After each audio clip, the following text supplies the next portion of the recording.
Assalamualaikum warahmatullahi wabarakatuh. Selamat pagi.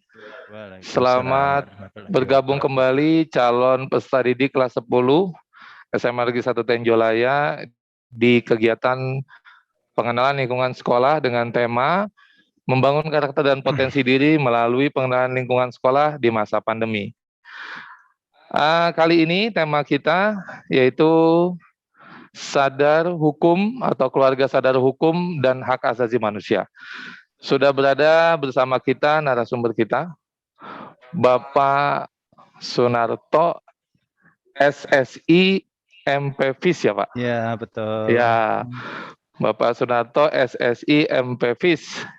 Insya Allah nanti ke depan kita akan uh, di guidance terkait dengan materi yang tadi sudah kita sebutkan. Dan mudah-mudahan semua calon peserta didik ini dapat menyimak dengan baik karena ini termasuk materi yang sangat penting dalam kegiatan pengenalan lingkungan sekolah.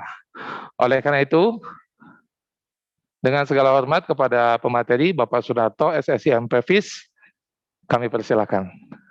Baik, terima kasih Pak Yusuf SHI ya. Terima kasih.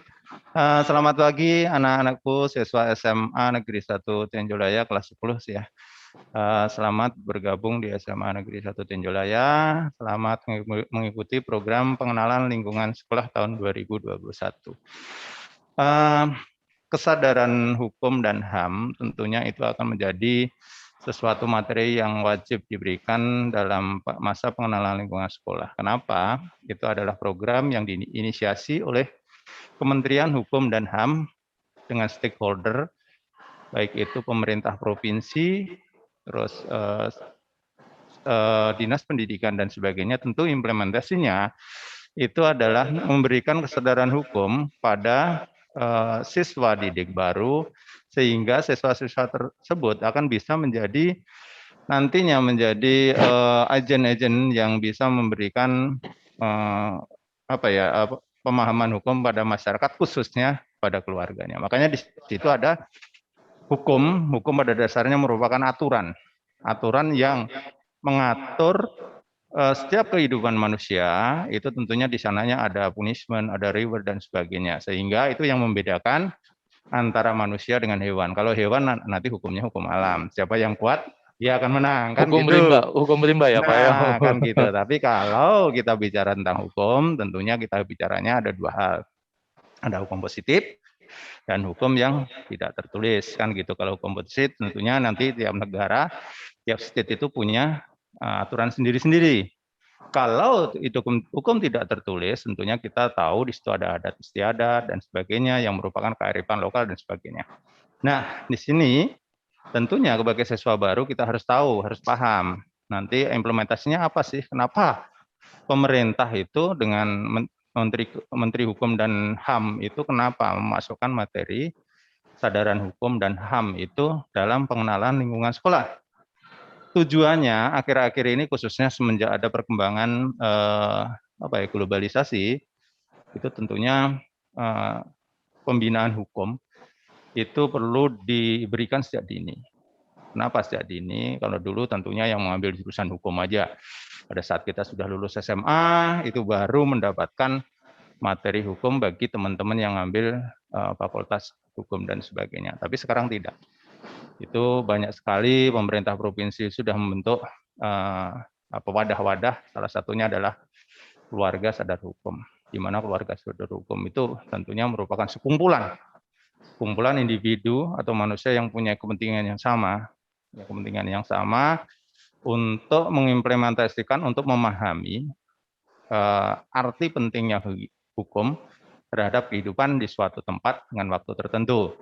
Tentunya itu perlu bagian-bagian, perlu kajian-kajian, perlu semua aspek itu bisa bekerja sama, holistik menyeluruh, baik itu pemerintah, masyarakat, maupun stakeholder-stakeholder yang lain, sehingga program pencerahan hukum atau edukasi hukum, sehingga terbentuk masyarakat yang melek hukum, itu bisa terwujud. Tidak perlu hanya sarjana hukum saja yang mengetahui itu, tapi semua komponen masyarakat tahu arti pentingnya hukum, khususnya terkait dengan hukum positif maupun hukum yang sifatnya itu adalah hukum tidak tertulis, sehingga akan tercipta suatu tatanan masyarakat yang lebih humanis, lebih saling menghargai, saling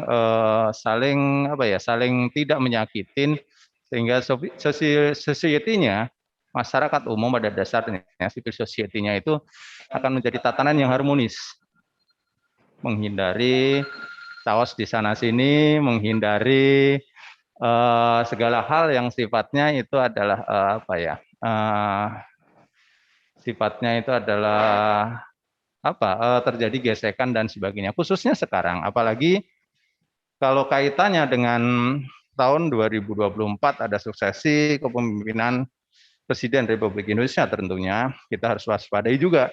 Itu ada banyak-banyak friksi-friksi, makanya kalau kita tidak bisa melek hukum, nanti banyak hal yang nanti akan berujung pada pengadilan. Dari situ nanti ada banyak komponen, baik itu komponen penegak hukum, kejaksaan, terus kehakiman, terus kepolisian dan sebagainya, termasuk di bawah Kemenkumham itu berusaha untuk membuat seluruh komponen, seluruh lapisan masyarakat itu sadar akan hukum. Itu terjadi tidak hanya pada tataran pemerintah saja, terjadi pada semua lapisan, sampai ke lapisan kecamatan, bahkan kecamatan terbawah itu ada kelompok-kelompok sadar hukum. Ada edukasi hukum dan sebagainya, sampai ke kelurahan-kelurahan. Tujuannya sama, supaya kita bijak terhadap segala hal sesuatu, karena memang pada saat kita hidup dalam masyarakat itu ada batasannya, kebebasan kita terbatasi, tidak bisa semau gue. Pada saat kita semau gue, Pak Yusuf atau anak-anakku semuanya, nanti akan yang terjadi ya, yang penting saya puas gitu, kamu terserah kan gitu. Nah itulah Indonesia, khususnya pemerintah dalam hal ini akan memberikan edukasi bahwa hidup dalam masyarakat, dalam tatanan negara itu ada aturan-aturan yang sifatnya membatasi hak kita, tapi tentunya itu berdasarkan kesepakatan-kesepakatan yang sudah ditentukan dalam Kitab Undang-Undang Hukum Pidana, Kitab Undang-Undang Hukum Perdata, dan sebagainya. Begitu kurang lebihnya Pak Yusuf ya. Ya, baik Pak. Sebagaimana pesan Gubernur Jawa Barat Pak ya, bahwa pada masa pengenalan lingkungan sekolah itu sangat penting untuk diadakan kegiatan atau materi tentang keluarga sadar hukum dan hak asasi manusia, karena menurut Pak Gubernur itu untuk pengetahuan hukum itu harus dimulai dari masyarakat dan khususnya dari pelajar. Cuma kadang-kadang saya coba untuk menyelami siswa nih Pak, Betul. yang baru masuk SMA nih Pak nih, calon-calon peserta didik. Ketika SMP dia sama sekali sepertinya belum ada sentuhan itu ya Pak ya, sentuhan tentang pengetahuan kesadaran hukum. Lalu dia beranjak ke SMA, dan di situ kalimat hukum ini kan terkadang menurut anak-anak remaja kita nih beranggapan bahwa suatu hal yang kaku, satu hal yang serius, satu hal yang kalau bicara hukum pasti itu ada kalimat polisi gitu kan. Lalu dia berpikir bahwa untuk apa sih saya baru SMA kok saya mempelajari hal-hal yang memang seharusnya nanti sajalah. Kayak tadi kata Pak Sunarto bahwa kan kalau kuliah nanti kan kita sudah tahu ya Pak ya, jelas ada kalau mau jadi pengacara atau mau jadi hakim, mungkin di situ salah satu syaratnya adalah dia mengempu pendidikan sarjana hukum.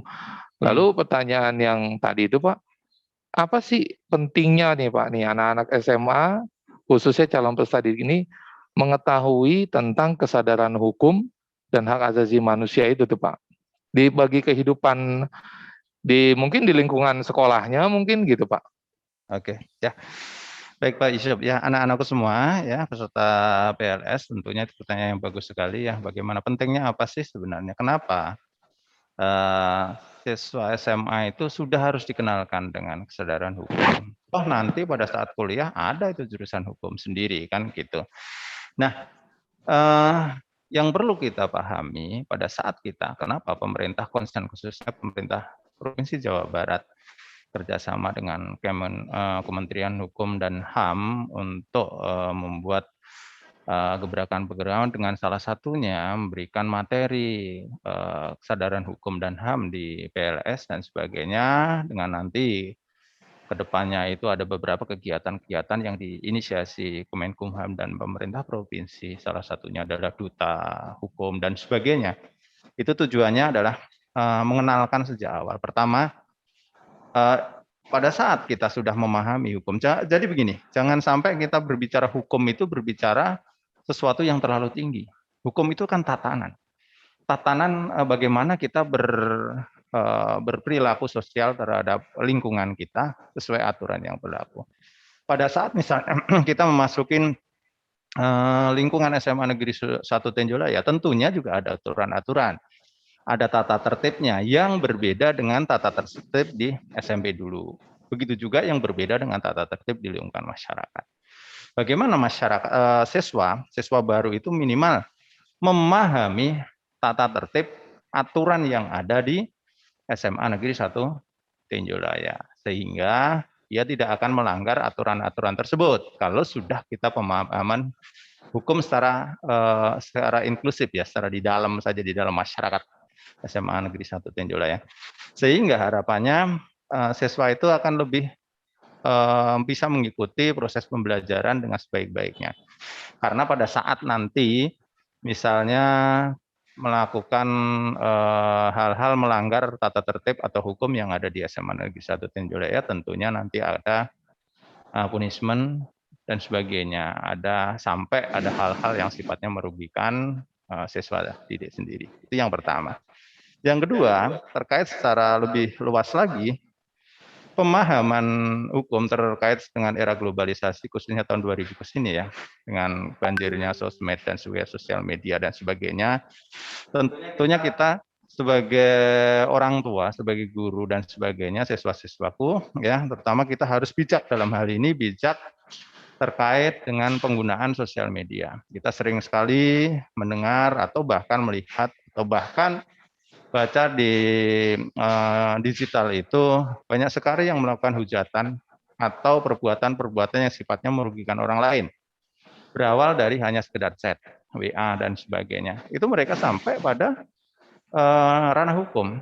Mereka sampai dipermasalahkan ke polisi dan sebagainya. Nah, kenapa siswa harus paham itu? Itu supaya bijak. Berbijaklah. Kalau dulu adalah mulutmu harimau, harimaumu, sekarang adalah jarimu Harimau. harimaumu, kan gitu. Hati-hati di situ. Jadi kita harus bijak sekali pada saat kita mau share hal-hal yang sifatnya itu akan merugikan orang lain. Dan kita harus paham mana berita hoax dan berita yang bukan. Jangan sampai kita juga ikut menyebarkan berita-berita hoax ya, berita yang tidak jelas kebenarannya, yang tidak bisa diklarifikasi dan sebagainya. Karena memang zamannya sudah zaman begini. Zaman hoax di mana-mana. Makanya di situ kita harus sadar, apa sih siswa-siswi itu, apa sih harus kita misalnya tahu-tahu dapat terima berita yang Kita belum sebarkan tahu kita lagi sebarkan gitu Pak lagi. ya. Padahal itu berbahaya sekali buat teman-teman yang khususnya adik-adikku, kita harus paham dan nanti hal tersebut tentunya bisa kalau kita sudah melek hukumnya. Jadi arti ini bisa enggak sih? Ini kita bisa sebarkan lagi ke medsos dan sebagainya. Itu artinya nanti kita bisa menyebarkan ke teman-teman kita, ke keluarga kita yang terdekat. Oh begini, ini berbahaya, sebaiknya jangan. Oh ini hoax, berbahaya, sebaiknya jangan. Atau bahkan misalnya, mohon maaf, kalau misalnya di tingkat siswa SMP ya, kita tidak suka pada temannya, terus tahu-tahu kita melakukan perbuatan yang tidak menyenangkan. Apakah itu memfitnah anak tersebut, dikirim ke grup, ya ke grup WA atau grup Facebook.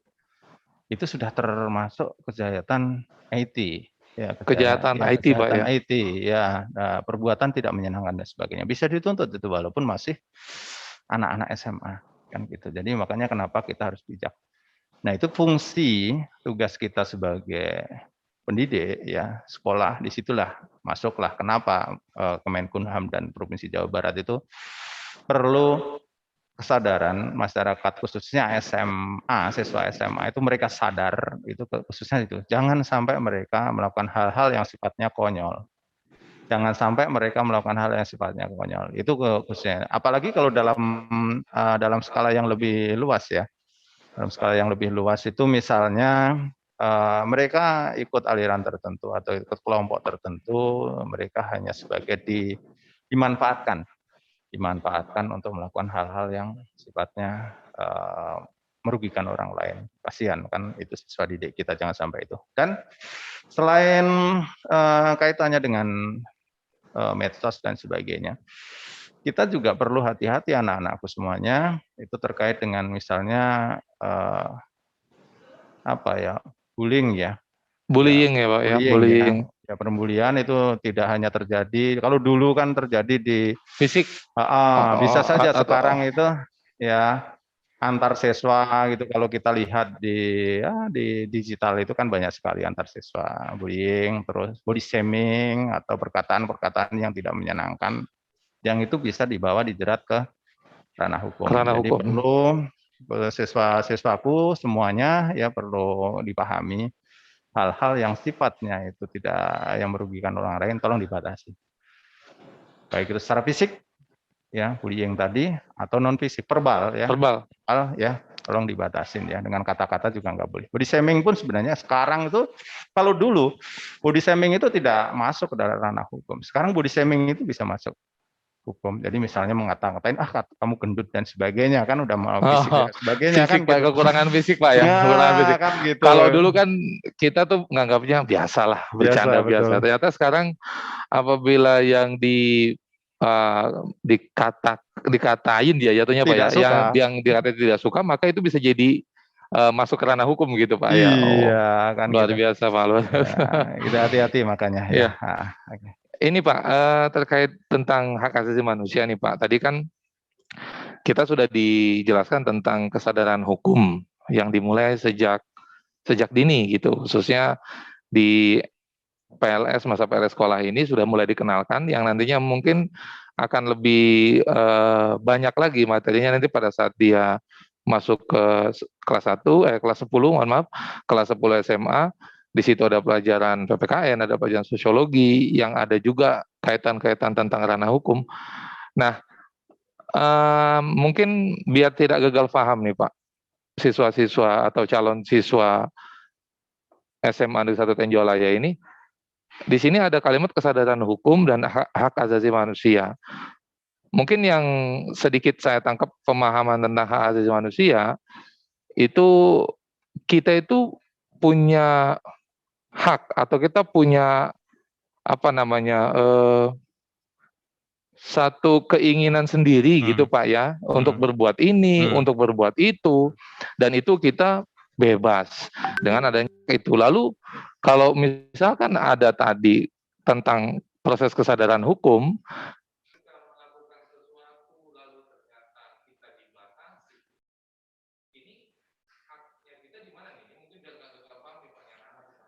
Oh iya.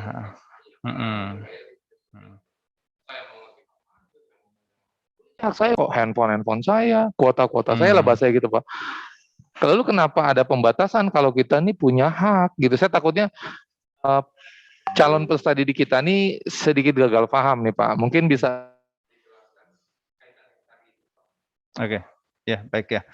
Tadi disinggung kesadaran hukum dan hak asasi manusia ya. Kalau kita bicara dengan hak asasi manusia sendiri Pak Yusuf dan siswa-siswi ya, peserta PLS SMA Negeri 1 Tenjolaya, pada saat kita bicara dengan hak asasi manusia, pada saat itu hak hakiki, hak dasar yang dimiliki manusia secara akhir. Contohnya bagaimana kita memiliki kebebasan, dan itu sudah diatur dalam Undang-Undang Dasar Negara kita. Tentang salah satunya adalah tentang bagaimana kita diberi kebebasan untuk memeluk agama sesuai dengan keyakinan kita masing-masing. Hak untuk hidup, terus hak untuk beribadah, hak untuk berserikat, berkumpul, hak untuk mengeluarkan pendapat, hak untuk mendapatkan pendidikan, dan sebagainya. Haknya sangat banyak sekali, hak dasar manusia yang apa. Dan negara kita juga punya Komisi Hak Asasi Manusia yang kadang-kadang gitu. Nah, kenapa tadi sampai misalnya, kenapa sih harus dibatasi? Kan itu hak kita. Ya, gitu kan Pak, gitu Pak. Jadi katanya tadi kita dikasih kebebasan nih, kan gitu Pak ya. Sekarang kan dikit-dikit hak asasi manusia, kita bebas. Tapi kenapa satu sisi kok ada tindakan gitu ketika kita misalkan melakukan sesuatu yang menurut kita mungkin baik-baik aja nih ya kan Pak, kayak bercanda tadi, tapi kok kenapa jadi kena hukum gitu Pak? Nah, begitu yang perlu kita pahami pada dasarnya hak kebebasan tadi, kalau di lingkungan negara kita tentunya kebebasan itu ada batasnya. Dibatasi, tidak sebebas-bebasnya, tidak semau gue, ada batasnya. Kenapa harus dibatasi? Karena kita manusia, kita hidup dalam suatu tatanan negara yang ada aturannya. Kecuali kalau kita hidup di hutan sendiri dan sebagainya, itu silahkan semau gue. Mungkin mungkin nanti berbenturannya kalau di hutan dengan binatang-binatang Pak ya. Nah, kan gitu jadinya. Tapi yang jelas gitu, kita ada aturannya, segala sesuatunya dibatasi dengan tetap mengedepankan itu tidak untuk apa ya, menginjak-injak hak asasinya, tidak. Ya cuma ada pembatasan-pembatasan. Silahkan itu hak Anda. Silahkan, cuma jangan sampai pada saat kita melakukan hak kita, itu akan merugikan orang lain karena memang di negara kita itu terdiri dari sekian juta jumlah penduduknya. Mereka juga punya hak yang sama. Tadi pada saat mereka beribadah punya hak yang sama antara satu orang dengan satu orang yang lain. Pada saat mereka di jalan punya hak yang sama, makanya ada aturannya di jalan pun kan gitu. Pada saat mereka di pasar punya hak yang sama, sehingga kenapa mereka punya ada aturannya antara satu hal dan yang lain. Begitu juga di sekolah anak-anakku. Di sekolah itu ada aturannya, dibatasi hak-hak kita. Kenapa tadi? Misalnya, loh ini kan kita kebebasan untuk menyampaikan pendapat kan gitu kan, itu bisa kebebasan kok ini bisa dikatakan ini mengganggu orang atau bahkan menghina orang atau menyakitkan orang. Kan gitu. Jadi pada saat kita berinteraksi dengan orang lain ada batasannya, ada aturannya. Kalau misalnya itu nanti akan menyakiti orang lain, berarti itu sudah melanggar hak orang lain yang disakiti, kan gitu. Kalau itu sudah mengganggu orang lain, berarti sudah mengganggu orang lain yang disakiti, kan gitu pada dasarnya. Nah, selain itu pada saat ada pembatasan-pembatasan tadi, tentunya kita harus sadar sebagai masyarakat, khususnya di sini adalah siswa-siswi ya, khususnya nanti siswa-siswi. Hak siswa itu adalah salah satunya adalah mendapatkan pendidikan yang layak. Jadi pada saat belajar di SMA Negeri Tenjolaya, kita implementasi di SMA, gitu berarti mereka berhak untuk mendapatkan ilmu yang diberikan oleh Bapak Ibu guru di sekolah anak-anak semua ya. Begitu juga itu ada kewajiban yang harus disampaikan oleh Bapak Ibu guru untuk memberikan segala ilmu yang menjadi tugas dan kewajibannya untuk disampaikan kepada siswa-siswinya. Begitu juga siswa-siswi punya kewajiban di situ. Mereka harus menaati pada saat masuk menjadi siswa SMA Negeri 1 Tenjolaya, mereka punya hak dan kewajiban yang diatur dalam tata tertib sekolah. Wajib mengikuti supaya bisa tercipta tatanan sekolah yang baik, sehingga bisa mendapatkan hasil yang maksimal. Kenapa? Kalau tidak mengikuti pasti nanti tidak akan berjalan semaksimalnya, sebaik mungkin. Terus terhadap bahkan nanti di kelas pun kalau sudah di hubungan interaksi antar teman-teman kelas tadi ya sudah ada aturan-aturan bagaimana mereka punya aturan di kelas, ada aturan piket dan sebagainya. Terus ada susunan organisasi kelas dan sebagainya ya gitu. Terus kalau misalnya berinteraksi dengan Bapak Ibu guru tentunya ada hukum yang tidak tertulis tadi. Misalnya kalau harus ketemu Bapak Ibu guru harus seperti apa, Ya, harus menyapa, harus sopan gitu Pak. Nah, betul itu perlu dipahami karena belum tentu pada saat anak-anak itu di SMP dulu itu belum tentu sama. Makanya dan mereka kan asalnya kan dari berbagai SMP, ada yang dari MTS negeri swasta, ada yang dari SMP negeri swasta dengan budaya dan kebiasaan yang berbeda. Makanya kenapa pada saat masuk di SMA Negeri 1 Tenjolaya itu siswa-siswi itu perlu ada PLS, pengenalan lingkungan sekolah. Supaya mereka sama, memahami sekolah dan aturannya sama. Mereka sadar akan hukum yang ada di sekolah. Dalam sempitnya ya, pemahaman sempit, mereka sadar akan pemahaman hukum di sekolah, sehingga mereka bisa melakukan aturan-aturan yang ada di sekolah, yang diharapkan oleh sekolah, mengikuti aturan yang baik dan benar, sehingga proses transfer ilmu dari sekolah, ya, dari Bapak Ibu guru ke siswa didik bisa berjalan dengan maksimal, sehingga akan terbentuk pengetahuan yang bagus, terus karakter yang bagus, dan tentunya sifat religi yang bagus, sosial yang bagus, dan sebagainya. Nah, itu perlunya kenapa siswa-siswi tadi, kenapa sih dibatasi hak kita, padahal katanya itu hak dasar. Hak dasar kita, Iya, boleh kan semau gue kan gitu. Makanya kenapa harus ada pembatasan dan pemahaman kenapa mereka pendidikan sadar hukum ini diberikan dari awal, dari semenjak mereka masuk SMA negeri 1 Tinjolaya, ya, tujuannya itu mereka supaya paham arti pentingnya itu semua, mungkin begitu ya. iya, ya Pak. Memang cukup menarik nih Pak kalau kita bahas tentang sadar hukum dan hak asasi ini, karena kalau menurut saya memang banyak juga ya mungkin tidak semua, tapi pasti ada sebagian dari siswa-siswi kita itu yang masih menganggap kalimat-kalimat keluarga sadar hukum. Jadi seolah-olah kayak ada justifikasi bahwa saya tahu kok gitu loh Pak. Saya juga paham kayak gitu-gitu. Cuma mungkin pemahaman yang difahami sebelumnya ini pasti akan berbeda setelah dia menerima materi ini ya Pak ya. Mungkin sebelumnya sadar hukum tuh bagi dia hukum yang paling tinggi itu mungkin adalah hukum masyarakat kan gitu Pak. Kalau di lingkungan masyarakat ketika misalkan tidak boleh keluar malam atau tidak boleh melawan kepada orang tua atau tidak boleh melawan kepada yang lebih tua gitu. Nah, dia merasa dengan begitu pun saya sudah sadar hukum gitu. Ditambah lagi sekarang teknologi semakin canggih, media sosial semakin hebat, orang mau berbuat apa saja itu bisa. Nah, mudah-mudahan nanti setelah pemaparan materi tadi tentang keluarga sadar hukum dan hak asasi manusia, kita harapkan calon peserta didik SMA Negeri 1 Tenjolaya minimal dia sudah mempunyai bekal awal nih Pak. Bekal awal bahwa bukan hanya hukum-hukum yang di masyarakat saja yang harus dipahami, tapi juga banyak lagi pengetahuan-pengetahuan hukum dan hak asasi manusia yang mereka perlu ketahui, khususnya yang ada di lingkungan SMA Negeri 1 Tenjolaya, di mana materi tadi disampaikan itu agar anak-anak ini tidak semena-mena gitu Pak ya, Betul. karena akan merugikan orang lain, merugikan teman, merugikan keluarga, masyarakat, dan sekolah.